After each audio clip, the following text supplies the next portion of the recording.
নমস্কার, আপনারা দেখছেন বাংলা বার্তা ইউটিউব চ্যানেল। জানাবো আজকের বাছাই করা কিছু গুরুত্বপূর্ণ খবর। প্রধান সংবাদগুলি জানার আগে শুরুতেই দেখে নিন আজকের হেডলাইন্স। ঝুপ করে পড়ল সোনার দাম, একদিনে প্রায় 5,000 টাকা কমলো দর। সস্তায় সোনা কেনার এমন সুযোগ আর পাবেন না কিন্তু। সিমেন্টের দাম 7% হ্রাস, চাহিদা দুর্বল এবং প্রতিযোগিতা তীব্র। ভোটার তালিকা কমিটি করে দিয়েছিলেন মমতা, প্রথম বৈঠকেই অনুপস্থিত অভিষেক জানালেন। বারবার দুর্ঘটনার কবলে করমণ্ডল এক্সপ্রেসের ভাড়া কাটাতে জন্মদিনে পুজো। ভুয়ো ভোটার ধরতে তৎপর তৃণমূল, 15ই মার্চ ভার্চুয়াল বৈঠক ডাকলেন অভিষেক। পুরসভায় চাকরি নিয়ে বিরাট আপডেট, কড়া নির্দেশ এলো নবান্ন থেকে। দিনে 8 ঘন্টা এসি চালালে মাসে কত ইলেকট্রিক বিল আসবে, সহজেই হিসেব জানলে নিশ্চিন্তে এসি চালাতে পারবেন। ক্লাস 10 পাশে এই ছেলেদের আয় কোটি কোটি টাকা থাকে, এদিকে ভাড়া ঘরে অভিযান চালিয়ে হেসে ফেলল পুলিশও। শক্তিগড়ে বাড়ি ভাড়া নিতে চাইছিল হিন্দিভাষী যুবকরা, এলাকাবাসী প্রশ্ন করতে নিজেদের রূপ দেখিয়ে দিল।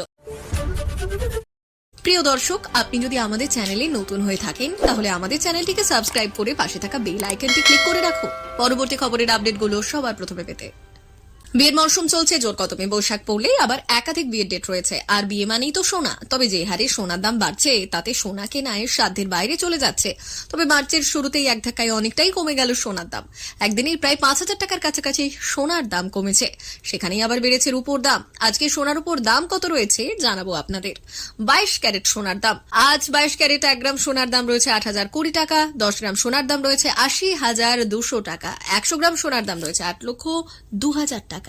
একদিনেই 4,500 টাকার সোনার দাম কমেছে। 2024-25 অর্থ বছরের এপ্রিল জানুয়ারিতে সিমেন্টের দাম বছরে 7% কমেছে। দুর্বল চাহিদা এবং বড় কোম্পানিগুলোর সরবরাহ বৃদ্ধির কারণে জানিয়েছে রেটিং এজেন্সি ইন্ট্রা। নভেম্বরে 2024 থেকে নির্মাণ কার্যক্রম বাড়ায় দাম কিছুটা বেড়েছে, তবে বছর ওয়ারির তুলনায় এখনো কম।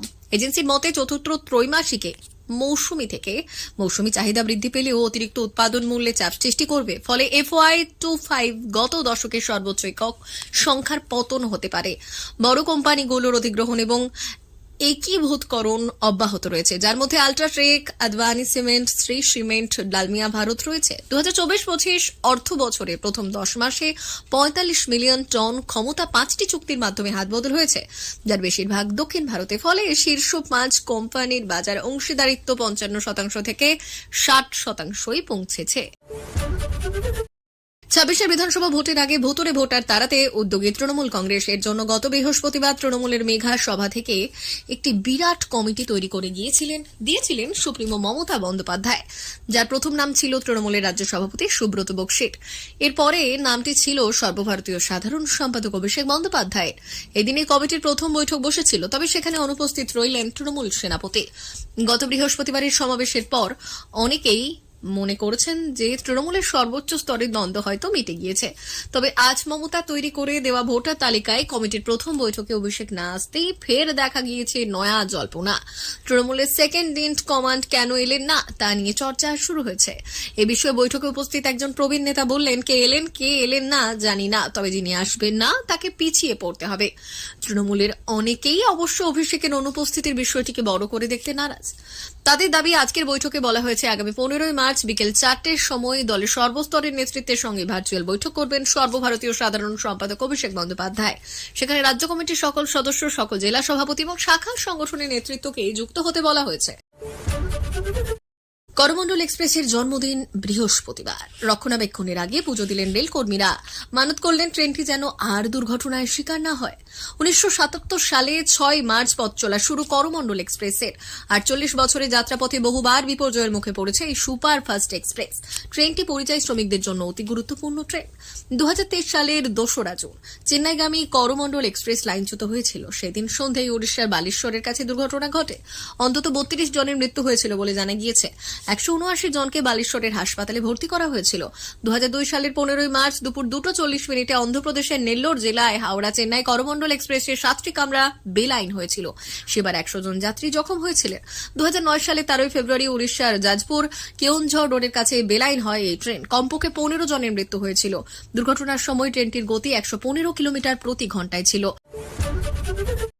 ছাব্বিশের আগে ভোটার তালিকা থেকে জল দুধ পৃথক করার কাজে তৎপরতা বাড়িয়েছে তৃণমূল। ভিন রাজ্যের ভোটারদের নাম এই রাজ্যের তালিকায় থাকা নিয়ে একাধিকবার নানা সভায় সরব হয়েছে দলের সুপ্রিমো মমতা বন্দ্যোপাধ্যায় এবং দলের অন্যান্য নেতারা।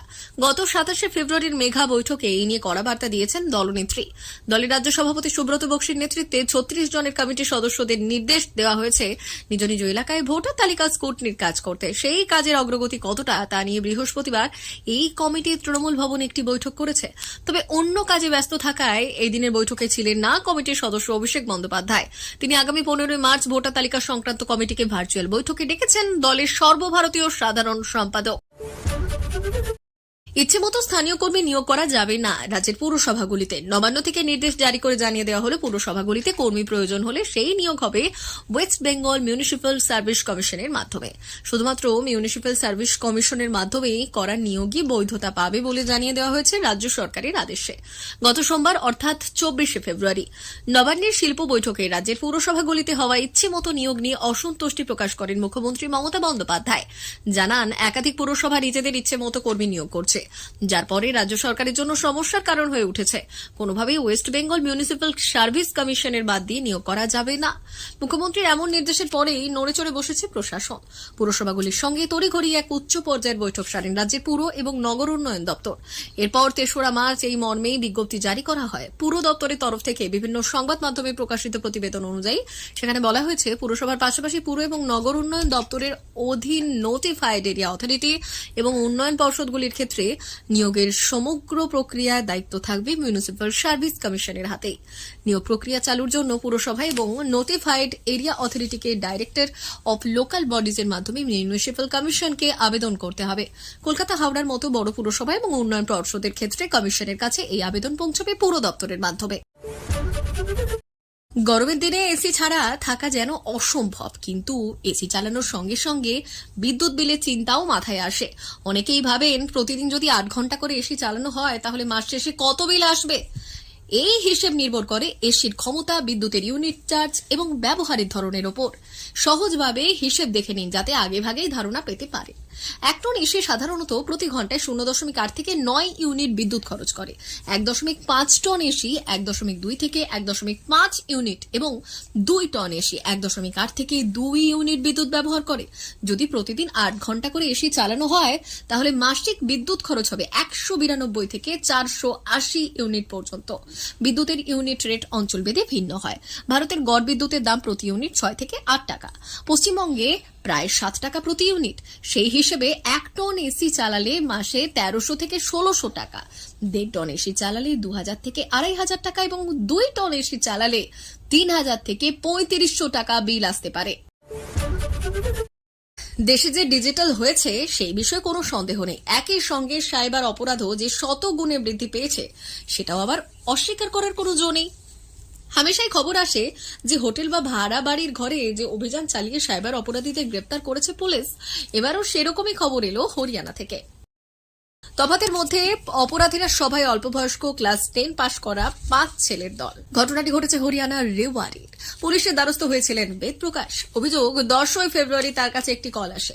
সাইবার প্রতারকরা নিজেদের ব্যাংক কর্মচারীর পরিচয় দিয়ে জানায় একটি অ্যাপ ডাউনলোড করলেই সব কাজ ঘরে বসে করা যাবে, ব্যাংকে আর যেতে হবে না। বেদপ্রকাশ ফাঁদে পা দেন, অ্যাপ ডাউনলোড করেন, আর এরপরেই তার ফোন এবং অন্য ব্যক্তিগত তথ্য এসে যায় সাইবার অপরাধীদের। সঙ্গে আসে 5,23,000 টাকা, যা বেদপ্রকাশের অ্যাকাউন্ট থেকে তারা হাতিয়ে নেয়। এরপরেই নড়েচড়ে বসে রেওয়ারি পুলিশ।